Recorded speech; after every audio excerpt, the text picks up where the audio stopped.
एक गिलहरी रोज अपने काम पर समय से आती और अपना काम पूरी मेहनत और ईमानदारी से करती थी। गिलहरी जरूरत से ज्यादा काम करके भी खूब खुश थी, क्योंकि उसके मालिक जंगल के राजा शेर ने उसे 10 बोरी अखरोट देने का वादा कर रखा था। गिलहरी काम करते करते थक जाती थी तो सोचती थी कि थोड़ा आराम कर लूं, और जैसे ही उसे याद आता कि शेर उसे 10 बोरी अखरोट देगा, गिलहरी फिर काम पर लग जाती। गिलहरी जब दूसरी गिलहरियों को खेलते देखती थी तो उसकी भी इच्छा होती थी कि मैं भी खेलूं, पर उसे अखरोट याद आ जाते और वो फिर काम पर लग जाती।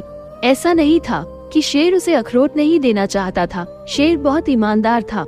ऐसे ही समय बीतता रहा और एक दिन ऐसा भी आया जब जंगल के राजा शेर ने गिलहरी को 10 बोरी अखरोट देकर आजाद कर दिया।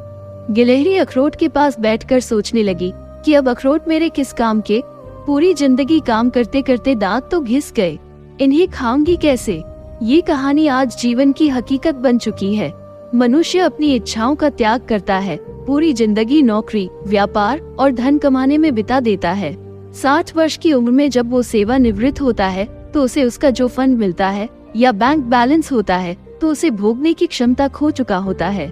तब तक जनरेशन बदल चुकी होती है, और क्या इन बच्चों को इस बात का अंदाजा लग पाएगा कि इस फंड, इस बैंक बैलेंस के लिए कितनी इच्छाएं मरी होंगी, कितनी तकलीफें मिली होंगी, कितने सपने अधूरे रहे होंगे।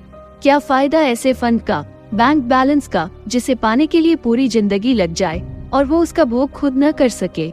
इस धरती पर कोई ऐसा धनी अभी तक पैदा नहीं हुआ जो बीते हुए समय को खरीद सके। इसलिए हर पल को खुश होकर जियो, व्यस्त रहो पर साथ में मस्त रहो।